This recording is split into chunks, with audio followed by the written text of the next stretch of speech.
Okay, fantastic. Tony, thank you so much for joining us. Really, really appreciate it. I think that probably Riyadh Air has got more of a buzz about it than any of the other airlines here.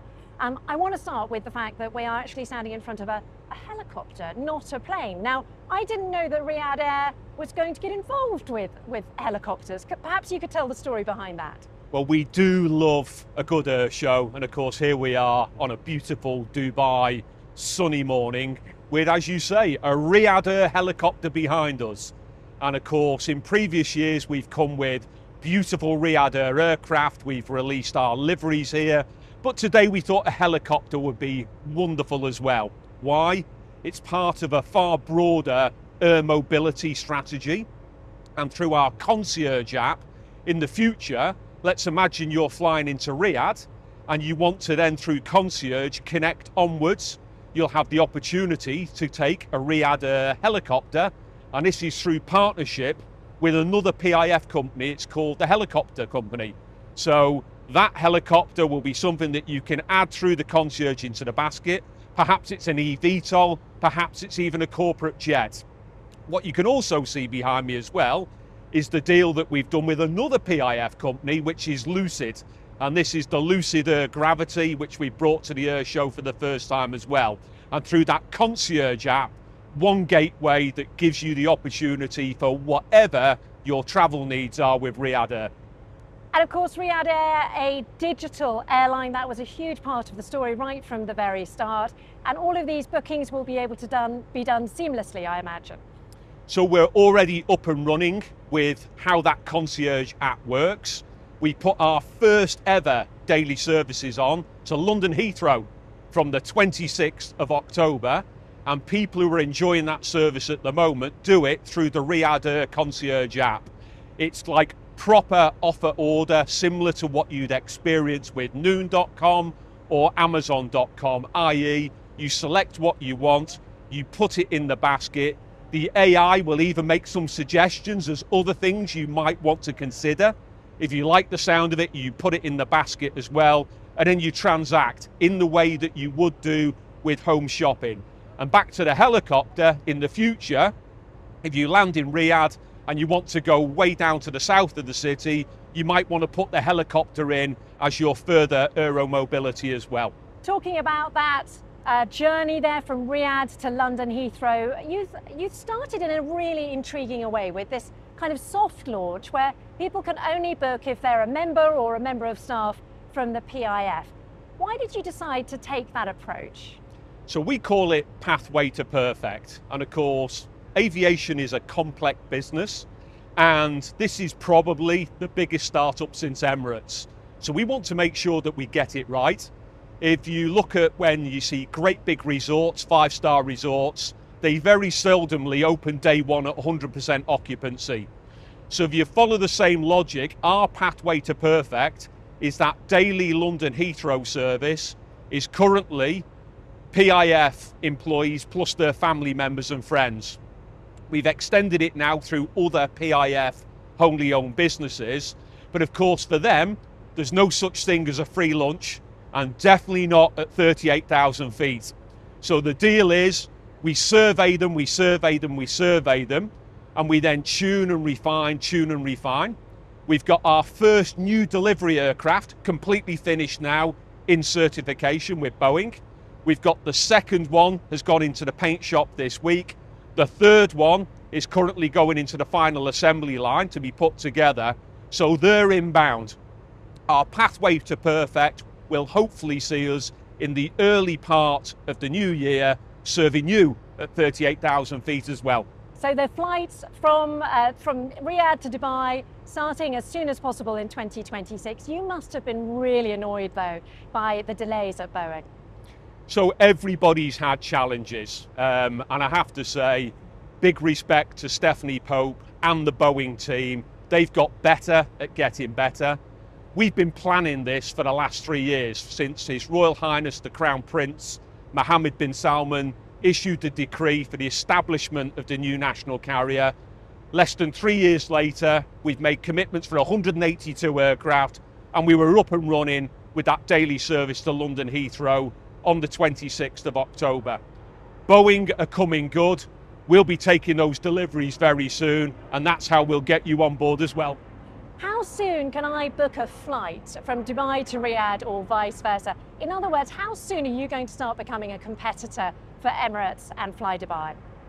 So Dubai will be our second city connection, and we're really excited about that. It doesn't get any better.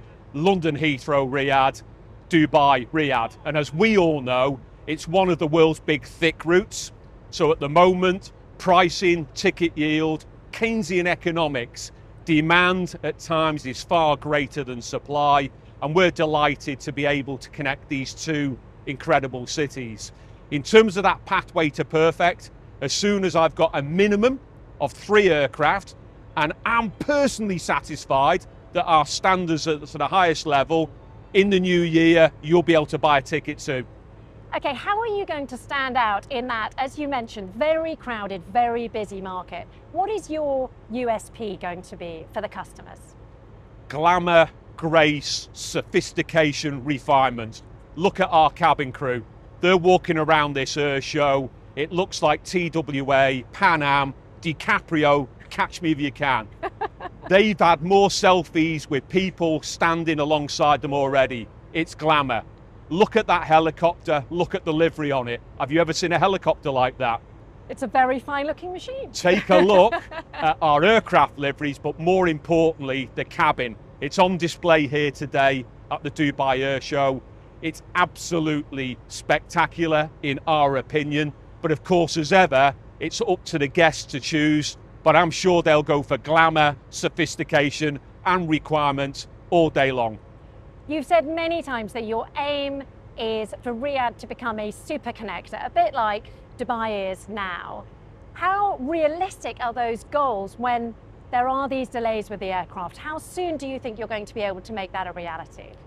It's a long-term game, it goes without saying. And for the importance of conveying where we're starting from, today, 93% of all the traffic that goes into Riyadh International Airport is point to point. That gives you an indication of, first of all, what an important city it is, but at the moment there is very, very little transfer traffic. So realistically, it'll take years and years and years and years just to get far better international connectivity, and that's why our mandate is to connect to over 100 international cities within our first 5 years. Once we've established that, then we can start thinking a bit more about becoming a global connector. Okay, looking ahead towards, let's say 2030, for example, what sort of deadlines, what goals, what headlines should we be looking out for from Riyadh Air? I think you should be looking by 2030 at a gold standard international airline that connects in excess of 100 cities. It's the airline that people choose to buy the ticket on, and it still has that incredible grace and charm I was describing. But I go back to another important thing. We're a digital native. We had no legacy. We've had the opportunity to set this up so it plays to the modern mobile digital world. And we announced at the same time as going live with the airline, our loyalty program. It's called Sphere. This is the first time a loyalty program has ever been presented this way. What does Sphere mean? It means I can set up my personal sphere, my family, my friends, you can set up your sphere, and almost like a cryptocurrency, what I can do then is tap my phone, let's say on my daughter's phone, and gift her some of my tier points so they don't get wasted. She can then go up a level. Somebody else in my sphere can tap my phone with actually earned points, which means I can then take an upgrade. You can do the same in yours. I would have always argued that 40 years ago, airline loyalty programs were probably the first crypto, but none of us ever knew it. But of course, the only difference is you couldn't share the currency. Sphere you can, so that's another standout in every way. Okay, so clearly Sphere is going to want to compete with the Emirates loyalty program. Emirates has also moved into the sort of fashion and luggage regions markets recently. They've just launched a sort of activewear, leisure wear line. Is that something you would consider for Riyadh? So look, we've got to focus on all the things that we're putting in place, but I wouldn't rule any of those out. Our fashion already has been held up as a great example of bringing that charm back to it. We of course launched it at the Paris Airshow. Apparel looks great. We've done another fantastic deal with Kayani, another PIF company. So what we'll be presenting in the sky is not regular PJs, it's leisure wear. So it's high-end sport leisure wear. So if you are traveling not only in our business class product, but also on a night flight in our premium economy, you'll receive Kayani high-end leisure wear. Now, why does that make a difference? Do I want to sit in a coffee shop 2 days later in a pair of PJs? Do I actually want to take the kids to school in a pair of PJs? No, I don't. But would I want to go in a high-end pair of Kayani leisure wear? Yes, I would. And it's all about brand reaching out and connecting with a special proposition. On that note, Tony Douglas, thank you very much indeed for joining me here at the Dubai Air Show. We really expect your time. Thank you very much indeed. Thank you. Thank you.